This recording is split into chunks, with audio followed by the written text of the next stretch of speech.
वो आ रहा है। वो अकेला नहीं है, बहुत बड़ा काफिला है उसके साथ। वर्धा और उसकी सेना इस बात का सबूत थी कि जंगल की जमीनें आज खून से लाल होने वाली थी। जानवरों की बस्ती के सामने से जब वर्धा अपनी सेना के साथ गुजरा तो जानवरों की होंठ सूख चुके थे। जंगल की मजबूत दीवारों को वर्धा की सेना ने चूर चूर कर डाला, लेकिन आखिर वर्धा के सीने में लगी ये कैसी आग थी? क्या मकसद था उसका? चलिए जानते हैं। राजवीर और गब्बर दो सगे भाई थे। जहाँ गब्बर ने जानवरों का माल हड़प कर खुद को जंगल का अमीर राजा घोषित कर दिया था, वहीं राजवीर बहुत गरीबी में अपनी जिंदगी गुजार रहा था। एक बार राजवीर बेटी वर्धा और अपनी पत्नी के साथ रात में घर की ओर जा रहा था। आसमान काले बादलों से घिरा हुआ था। जोरों की तेज बारिश हो रही थी। तभी एक बड़ा पेड़ टूटकर राजवीर की पत्नी के ऊपर गिर गया। अरे पिताजी, माँ के ऊपर पेड़ गिर गया। अरे रमशा उठो, उठो रमशा उठो। राजवीर ने पूरी ताकत लगाकर वो पेड़ रमशा के ऊपर से हटा दिया। रमशा बेहोश थी। राजवीर तुरंत रमशा को लेकर हॉस्पिटल पहुंचा। डॉक्टर ने उसके सारे चेकअप किए। देखो, तुम्हारी पत्नी की रीढ़ की हड्डी टूट गई है। तुरंत ऑपरेशन करना होगा। ऑपरेशन के खर्च में 4 लाख रुपए चाहिए। 4 लाख रुपए का सुनकर राजवीर बहुत परेशान हो गया। कहाँ से लाऊंगा 4 लाख रुपए? मेरी तो आमदनी भी बहुत कम है। पिताजी, आप जिनके पास काम करते हैं, क्या वो आपको 4 लाख रुपए नहीं दे सकते? हाँ, तुम सही कहते हो बेटा, मैं वहीं जाकर पूछता हूँ।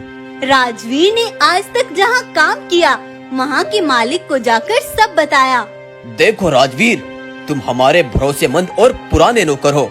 मैं तुम्हें 4 लाख रुपए दे दूंगा, लेकिन तुम मेरे बारे में जानते हो, एक भी दिन पैसे लौटाने में ऊपर हुआ तो मैं कुछ भी कर सकता हूँ।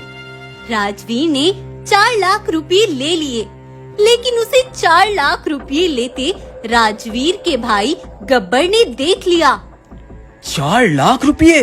ये बहुत बड़ी कीमत है। मेरे सिपाही, मैं इतना भी बेरहम नहीं कि 4 लाख रुपए के लिए अपने भाई को मार दूं। इसलिए ये काम तुम करोगे। जी महाराज, समझ गया। राजवीर को बीच रास्ते में ही गब्बर के सिपाही ने जान से मार डाला और राजवीर ने वहीं दम तोड़ दिया और गब्बर ने वो पैसे उठा लिए और वहाँ से फरार हो गया। बेटा, ऑपरेशन के लिए देर हो रही है और आपके पिता ने अभी तक पैसे जमा नहीं कराए हैं। मेरे पिताजी भी बस आने ही वाले होंगे। लेकिन आज वर्धा की जिंदगी का ये कहर भरा दिन था, क्योंकि वर्धा के पिता भी ये दुनिया छोड़ चुके थे और वर्धा की माँ भी अब दुनिया से अलविदा ले चुकी थी। 6 महीने बाद राजवीर ने जिससे 4 लाख रुपए लिए थे, पैसा ना लौटाने की वजह से उसने वर्धा से उसका घर भी छीन लिया। वर्धा परेशानियों में घिर चुका था। तभी गब्बर का एक सिपाही वर्धा के पास आया।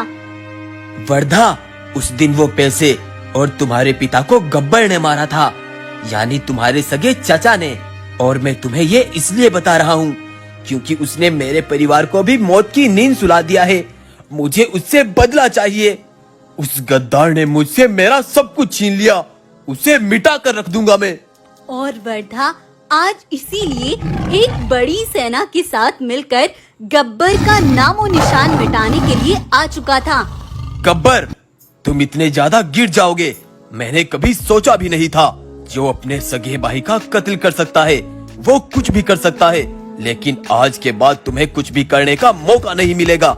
वर्धा के सिपाहियों ने गब्बर के सिपाहियों को मिनटों में धूल चटा डाली और उन सबको वहीं ढेर कर दिया। और वर्धा ने गब्बर को जान से मारकर उसे इबरत का निशान बना दिया और वर्धा ने गब्बर का जंगल अपने कब्जे में ले लिया। सभी जानवर भी गब्बर के जुल्मों से मुक्त हो गए थे और आज वर्धा का बदला पूरा हो गया। तो आपको अगर ये कहानी पसंद आई है तो वीडियो को लाइक और चैनल को सब्सक्राइब करें।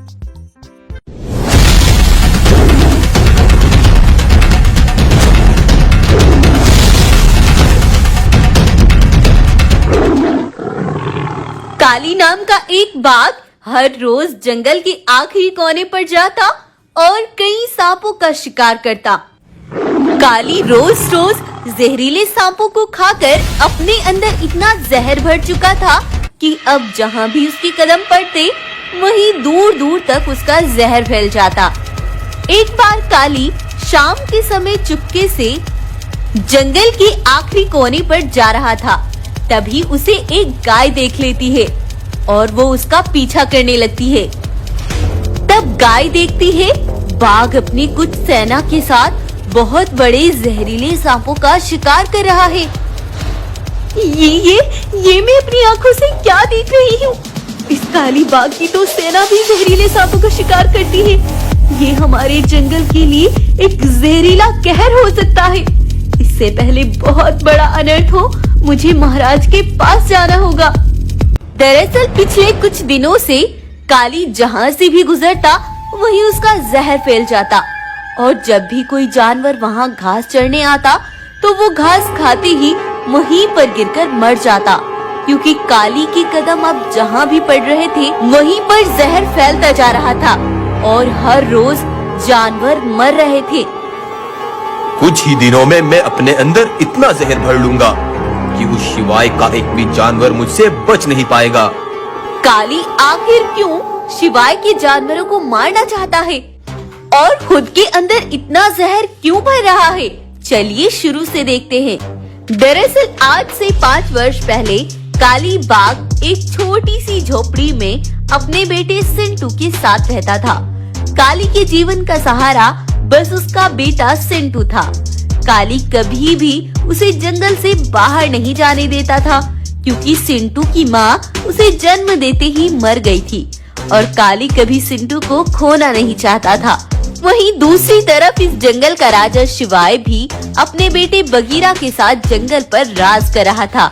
शिवाय सभी जानवरों के लिए मुसीबत में उनकी ढाल था, लेकिन शिवाय का बेटा जवान और ताकतवर होने के साथ साथ बगीरा बहुत ही दुष्ट और जालिम था। शिवाय की कई बार सजा देने के बाद भी बगीरा अपनी करतूतों से बाज नहीं आता था।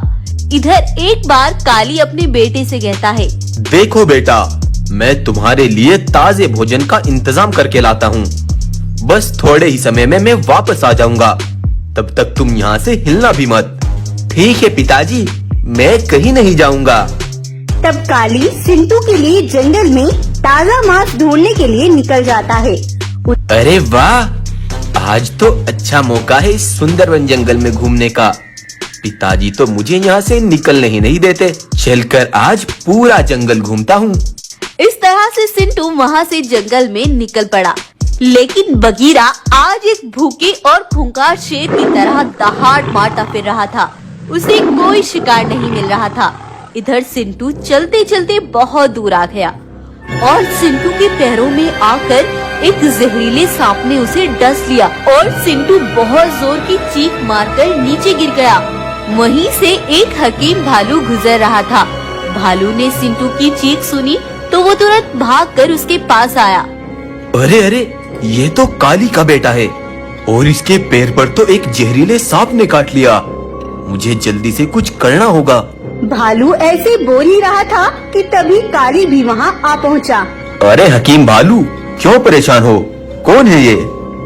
काली, ये तुम्हारा ही बेटा सिंटू है। ये यहाँ खेलने के लिए आया होगा, लेकिन एक जहरीले सांप ने सिंटू को डस लिया।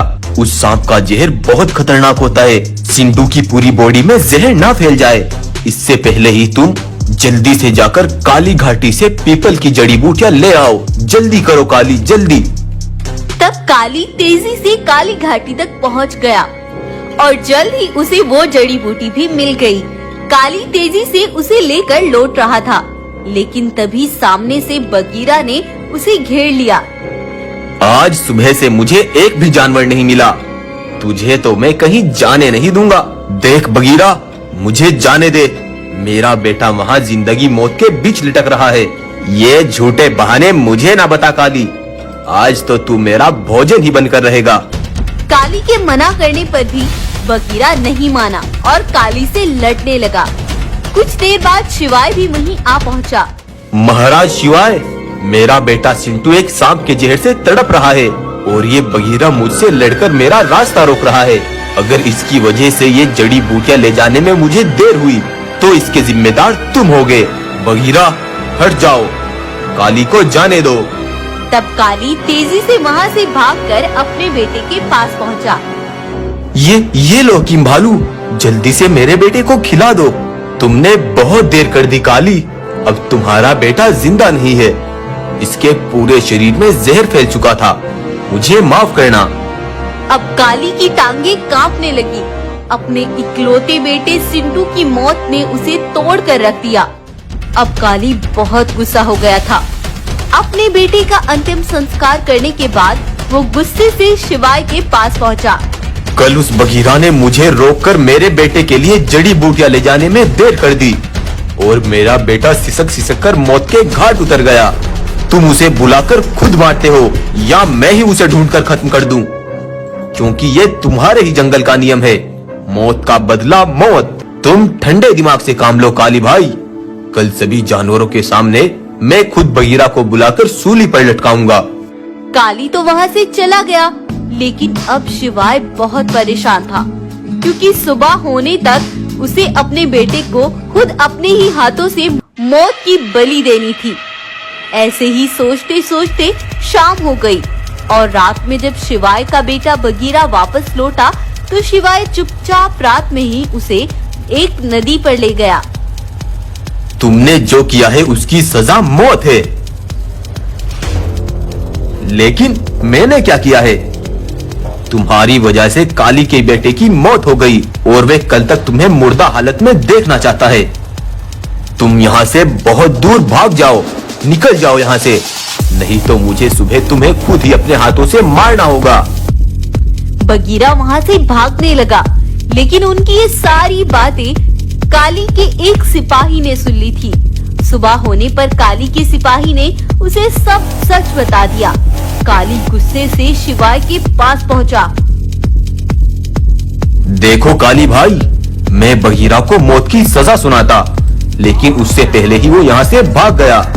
गद्दार हो तुम शिवाय, सच्चाई से मुंह छिपा रहे हो। तुम एक राजा हो, इसीलिए मैं तुम्हारा कुछ नहीं बिगाड़ सकता। लेकिन याद रखना, अब से कुछ दिन बाद तुम्हारे जंगल का भी एक एक जानवर फैलते हुए जहर से ऐसे मरेगा कि तुम चाहकर भी कुछ नहीं कर पाओगे। जल्द ही तुम्हारे जंगल में जहरीला तूफान आएगा। ये बोलकर काली वहाँ से दूर चला गया और उसने अपनी एक सेना बना ली और जहरीले सांपों का शिकार करना शुरू कर दिया। और काली की कही बात सच हुई। शिवाय के जंगल में जहर फैल रहा था और वो चाहकर भी कुछ नहीं कर पा रहा था। एक बार शिवाय ने देखा काली ने अपनी जहरीली सेना को अपने शरीर में जोड़ लिया और अब काली बहुत ही विशाल और जहरीला बन गया था। वो जानवरों को बहुत तेजी से मार रहा था। फिर एक बार शिवाय ने अपने दोस्त हाथी को अपने पास बुलाया। हाथी भाई, जंगल के कोने कोने में उस काली का जहर फैल चुका है। अगर यही चलता रहा तो पूरा जंगल तबाह हो जाएगा।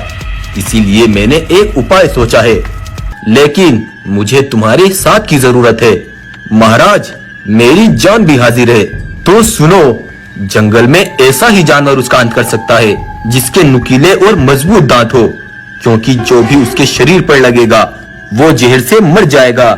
लेकिन तुम बहुत कमजोर हो, समझ नहीं आता क्या किया जाए। महाराज, जैसे वे काली अपनी सेना को अपने शरीर में जोड़ सकता है, तो हम दोनों अपने शरीर को एक करके उसका खात्मा क्यों नहीं कर सकते? लेकिन हाथी, ऐसा करेगा कौन? मैं एक पंडित जी को जानता हूँ, हमें उससे मिलना चाहिए। तब वो दोनों पंडित जी से जाकर मिलते हैं और उन्हें पूरी बात बताते हैं। तुम दोनों का शरीर में एक तो कर दूंगा, लेकिन फिर तुम एक दूसरे से आजाद नहीं हो पाओगे। अपनी प्रजा की जान से बढ़कर हमें कुछ भी नहीं। आप हम दोनों को एक कर दें। तब पंडित ने अपनी शक्तियों से लायन और हाथी को एक करके हाथी लायन में बदल दिया। शिवाय और हाथी एक होकर बहुत बड़ी ताकत में बदल गए थे। जब वो जंगल में आगे बढ़ रहे थे तो जंगल में धप धप की आवाजें आ रही थी, क्योंकि उनकी ताकत अब काली से बढ़कर हो गई थी। तब हाथी लायन तेजी से गुस्से से आगे बढ़ने लगा और उन्होंने जाकर काली पर बहुत जोरों का वार किया। हाथी के नुकीले दांतों से काली पूरी तरह से जख्मी हो गया और शिवाय ने अपनी ताकत से उस पर बहुत वार किए और उसे नीचे गिरा दिया। हाथी लायन ने काली को पूरी तरह जख्मी कर दिया और काली ने वहीं दम तोड़ दिया। इस तरह शिवाय ने अपना शरीर त्याग कर फिर से जंगल की रक्षा की।